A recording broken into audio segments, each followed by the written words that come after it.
munaasabad qalin jabin ah oo arday ka qalin jabisay macadka Imaam Shaatimi ee magaalada Gaalkacyo ayaa waxaa ka qalin jabisay arday tiradoodu gaarayso 44 arday kuwaas oo heerar kala duwan ah.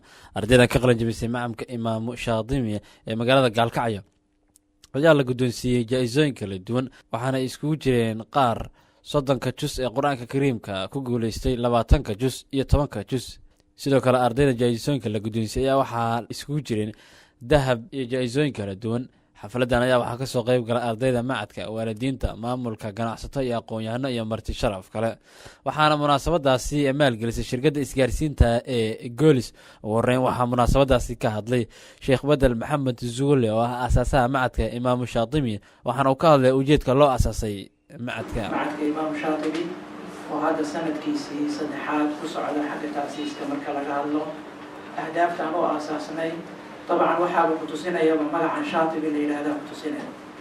Shaatibi waxaynu ugu bixinay magaca Shaatibi waa qaari quraada waxa way islaamiga kamid ah caalamka islaami soo martay wadaadkaas isaga ah caalamka islaamiga waxa weeyaan mashhuurka ka ah yaan ugu talagalay magac uga dhignay isagana Shaatibi la oran jiray, isagana macadkan marka ugu magac darnay insha Allah bidicdi uu lahaa iyo ikhlaaskii uu lahaa iyo waxa way aqoontii uu lahaa annagoo waxa way ka higsanayna ilaahayna inuu waxa weeyaan jidka toosan ardada yar uu ku barbaariya aan rajaynay. diinta islaamigana iyada arkaan iyo khayraad badan tahay. iyo nabigeena calayhi salaatu wasalaam sida Bukhari uu warinayo uu leeyahay khayrukum man ta'allama al-Qur'ana wa 'allama. marka khayriyada anagoo ka shaqaynayna injiil yar oo quraanka yaqaana la helo, waliba tab waxa weeyaan toosan loo barayo, macallimiin waxa weey quality-gooda la waxa weey qaab tacliinta taqaana inay helaan, in ardaydii waxa weey nudqiga laga dhiso, in waxa weey arday yar la qabto.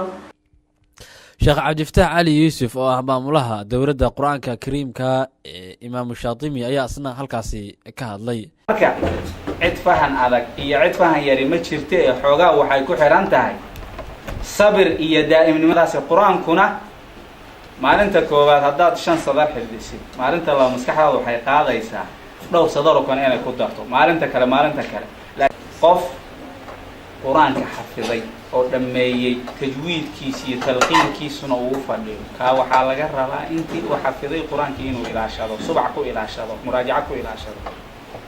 qofka labaad waa qof bilow ah, waxa laga rabaa hadda kow inuu aasaaska si fiican u dejiyo.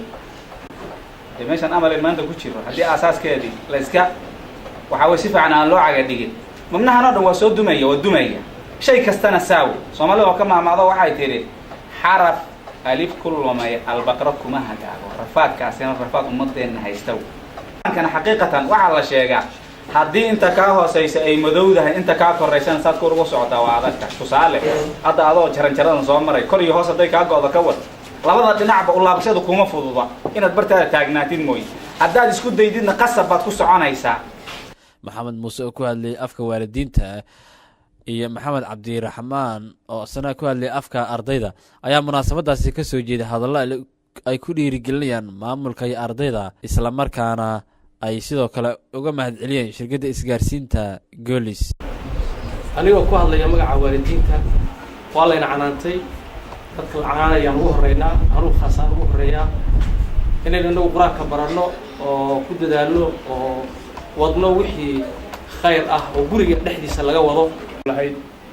anagu hadda aan ardadeenahay kusoo hadda aan baardada ugu weynahay oo macallin ba qayb ka ahay, haddana waxaa laga dhawaajiyey dhalinyarada jiilka iyo quraanka la baro.